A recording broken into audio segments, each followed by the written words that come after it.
Today on Public Eye News, authorities seize 65 dogs and puppies from a Michigan home, and NASA's latest attempt to reach the moon is facing late flight delays. Later, I will have your weather for the weekend, and Mitchell Reif will be back with your sports update. Hello, I'm Susanna Gwynn.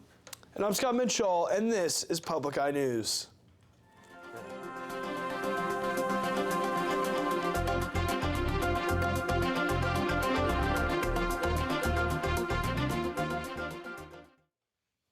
An Oakland County judge denied a request to lower the bail of Oxford High School shooter Ethan Crumbley's parents. The judge said that the Crumbleys attempted to flee and evade law enforcement before their arrest on December 4th last year. She cited those reasons as why she could not lower the bail, as the Crumbleys are considered risks to flee. The parents are charged with involuntary manslaughter, as officials claim they failed to properly secure the gun they had at home, which Ethan Crumbley used to kill 4 fellow students. Officials also claim that they failed to reasonably care for their son when he showed signs of mental distress. The Crumbleys have pleaded not guilty and are set to face trial in October. An independent autopsy performed on Patrick Loyola, a black man killed by police in Michigan last week, has confirmed the cause of death as a gunshot wound to the back of the head. Loyola, who was 26 years old at the time, was shot and killed after being pulled over in a residential neighborhood. Loyola wasn't armed, and the body camera footage shows the officer demanding he take his hands off of a police taser shortly before drawing his pistol and firing at him from close range. According to the medical examiner who performed the autopsy, the gun was likely pressed directly against Loyola's skull. And starting in northwest of Grand Rapids, authorities have seized 65 dogs and puppies from an Edmore, Michigan home. According to Animal Control Director Autumn Pumford, the animals of small, medium, and large breeds were not receiving adequate care. None of the dogs or puppies are yet available for adoption. Additionally, no charges have been filed. And heading out west to Wisconsin, in Madison, local communities are encouraging residents to keep their lawnmowers in the shed during the month of May to boost the population of bees and other pollinators. Appleton has been among the first cities to adopt the No Mow May, and other cities have followed, including Oshkosh, Fort Atkinson, and Stevens Point. The cities do temporarily waive law enforcement of the lawn maintenance ordinances for the month of May. Various studies have shown a steep decline in wild bee populations in the 21st century, and the United Nations has officially characterized it as a threat to the global food supply. Planting flowers and allowing for grass growth in your own yard is a great way to encourage the bee population in your area. And passengers no longer have to wear masks when they travel. A federal judge in Florida struck down a national mask mandate on airplanes and public transit on Monday. Naomi Resham reports from LaGuardia Airport in New York.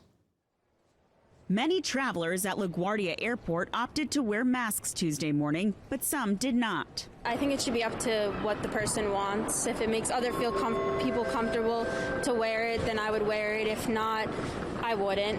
A federal judge struck down the mask mandate for airplanes and mass transit Monday, prompting cheers from passengers mid-flight when they heard the news. Transportation Security Administration will no longer enforce the federal mandate requiring masks in all U.S. airports and on-board aircraft.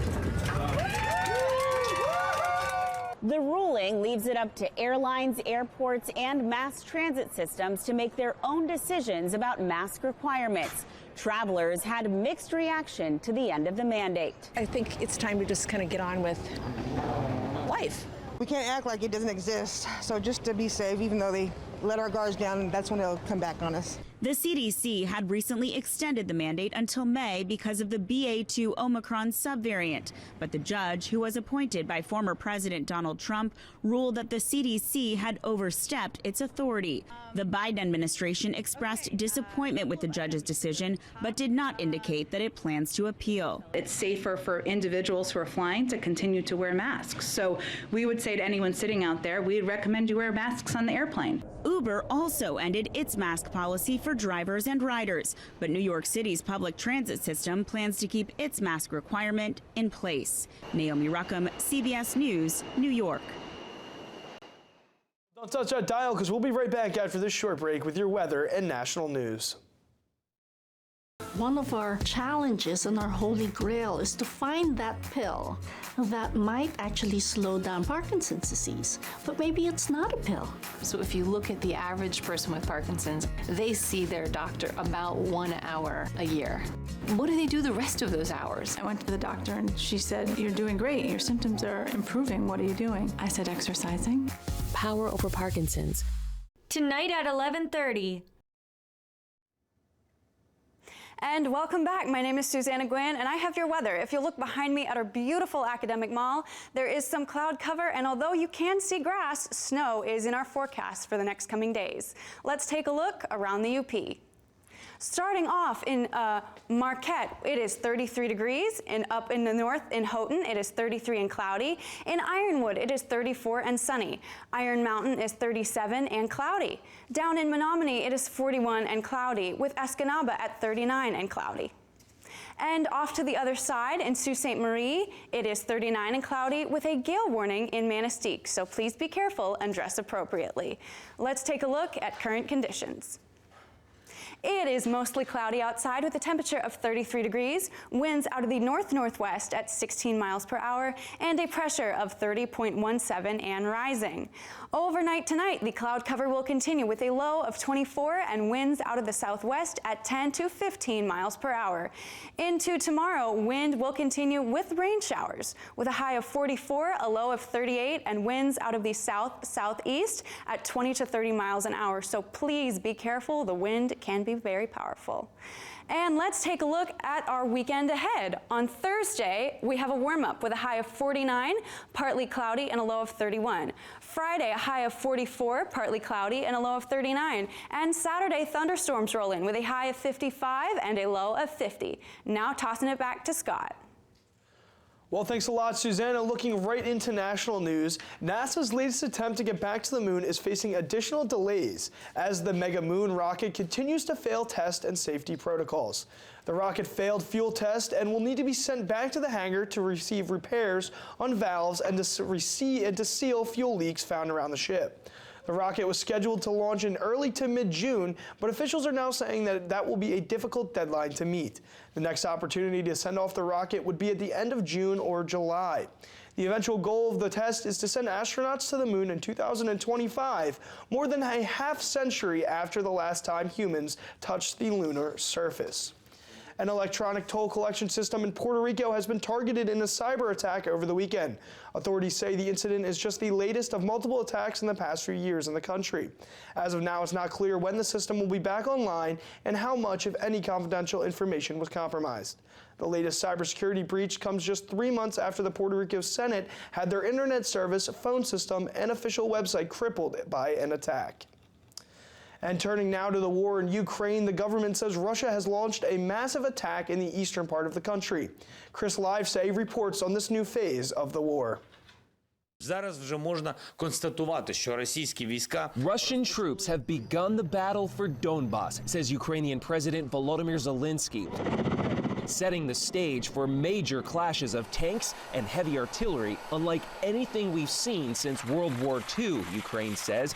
It's a massive buildup in the eastern region of ongoing clashes, none more infamous than Mariupol. After weeks of resistance, now on the brink of doom. Russia has told its last die-hard defenders, holed up in this steel mill, surrender or die. But they refuse to give up. Looking for hope in cities like Chernihiv, north of Kyiv, it too was besieged for weeks. But against all odds, it was a triumph for Ukraine. Last month, shooting down this Russian bomber. It crashed into this home, killing the owner, but shockingly, no more. Its payload failing to explode when it landed on Nikolai's doorstep. So this is your house right over here. So it's just a matter of feet. That's unbelievable. He's so lucky. Others were not so fortunate. Some 50 people were killed in this apartment building, one of the deadliest single strikes of the war. All of a sudden, I was covered in shattered glass, says Larissa. She takes me into her bunker, where these women have been hiding for more than a month. At one point, they could barely fit. Here, 200 people were in here. Now we have lights, she says, but for a long time, all we had were candles. Are you afraid that they're they're going to come back. The war goes on, she says. We're begging your country for more weapons. We don't know what's waiting for us out there. And the same could be said anywhere in Ukraine. Moscow says it struck more than 1,200 targets overnight. Here in Kyiv, the air raid sirens have been sounding, with Vladimir Putin out to prove that even if his invasion is now concentrated on the east, nowhere in Ukraine is safe. Chris Livesay, CBS News, Kyiv. And don't go anywhere, because after this short break, we will be back with your sports news. Stay tuned. It's very difficult to plan for all of the ins and outs of a construction project, and then put it in the middle of the wilderness, a 2 to 4 hour boat ride away from civilization. Things happen. Engineers in Alaska like to think big. Well, you can think small too, and have a lot less impact on the land. Saturday night at 8 on WNMU-TV. In the world of sports, the Detroit Red Wings center Dylan Larkin had core muscle surgery on Monday, ending his second season as the team's captain. The Red Wings say his recovery is expected to last 8 weeks, but may continue to 10. The 25-year-old Larkin leads the Red Wings with 31 goals and almost 70 points in their 71 overall games. Detroit has not earned a spot in the playoffs since 2016, when Larkin was a rookie and its run of 25 straight postseasons ended. Larkin from Waterford, Michigan, played for the Wolverines and has 358 career points over 7 seasons with the Red Wings.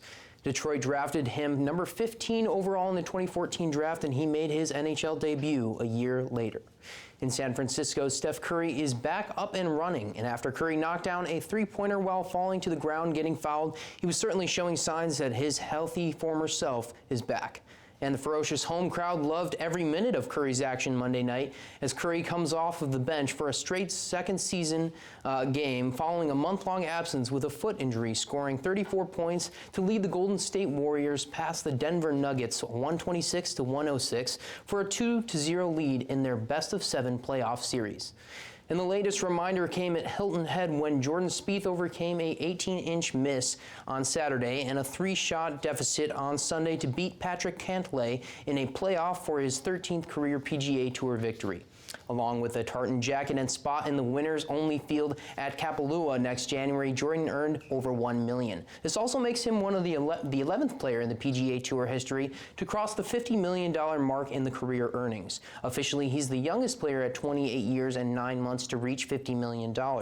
Woods is the only other player to reach $50 million in career tour earnings before turning 30, and he was 29 and 6 months when he came runner-up at the Western Open in 2005, pushing him over a milestone that he quickly left in the past, moving on his successful future. And that's all the stories I have for sports. Susanna?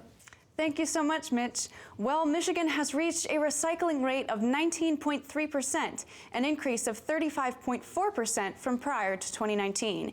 These new figures were released by the state of Michigan and revealed new data ahead of Earth Day on Friday, April 22nd. The Michigan Department of Environment, Great Lakes, and Energy estimates the state of Michigan has 35.4% recycling rate, which is the equivalent of recycling 500,000 more tons of material a year. According to the data, more than 75% of Michigan households also have access to recycling services of some sort.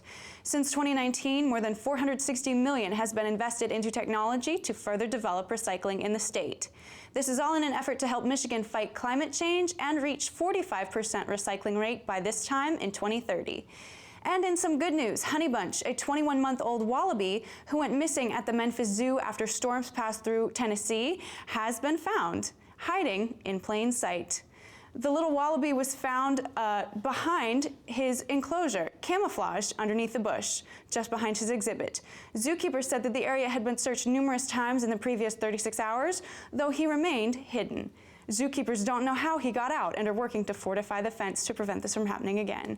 Well, that looks like all the time we have for tonight's newscast. From everyone here at Penn, thank you so much for watching. I'm Susanna Gwynn. And I'm Mitchell Reif. And we hope you'll tune in again tomorrow. Good night.